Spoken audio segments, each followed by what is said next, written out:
je m'appelle Elsie et je vais vous lire l'histoire de Tralalir qui s'appelle « Il ne faut pas marcher sur la queue du tigre ».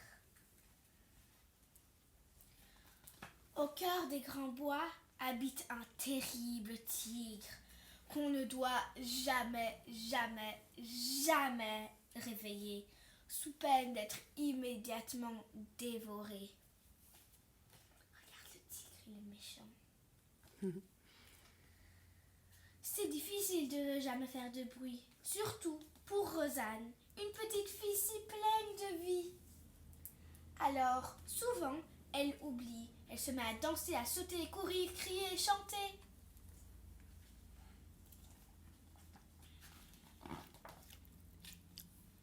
Chut, Rosanne, tais-toi, disent ses parents, ou le tigre va sortir du bois et te dévorer.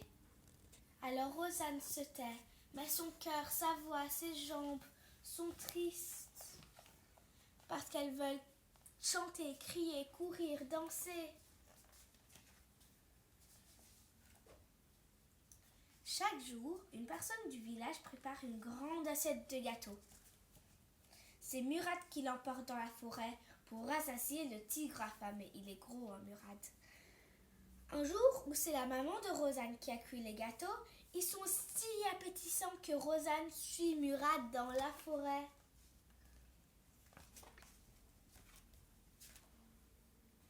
Et là, soudain, elle voit Murad qui mange les gâteaux.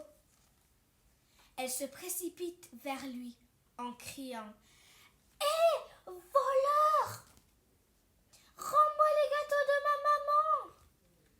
Mais voilà que dans sa précipitation, elle marche sur quoi?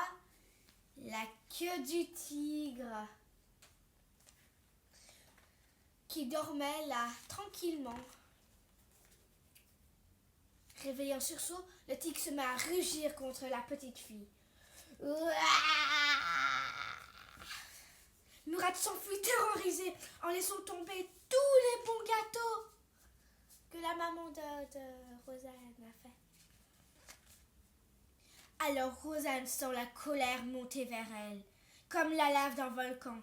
Et c'est elle qui crie, qui rugit maintenant, comme le tigre, aussi fort que le tigre méchant. Tu crois que c'est malin de hurler comme ça sur un enfant? Tu veux que je te casse les oreilles? Moi aussi? Regarde maintenant. Tous les bons gâteaux de maman sont dégoûtants. Bon, elle est très en colère. Hein. Le tigre est bien surpris par la colère de cette petite fille qui rugit comme un vrai petit tigre des grands bois. Rosanne ramasse les gâteaux et rage encore. Et ben voilà, pour le goûter, on n'a plus que l'herbe à sucer, comme des vaches. T'es content? Regarde, elle ramasse tout avec plein de feuilles et plein de saleté. Le tigre, tout honteux, aide Rosanne à ramasser. Il essuie les gâteaux comme il peut avec sa patte et sa grande queue. Il en relève les... Ah, elle est encore en colère. Les parents de Rosanne et les habitants du village arrivent en courant. Ils ont entendu les épouvantables cris de Rosanne et du tigre furieux. Des bruits de mâchoires et de langues et de grognements gourmands. Slap, crunch, croc, croc, miam, miam. Ils ont horriblement peur que Rosanne a été dévorée. Mais que voient-ils, Rosanne et le tigre assis, la bouche pleine de gâteaux qu'ils partagent goulûment, bruyamment, comme tous les amis du monde. Ce soir, dans le village, on fêtera et on chantera.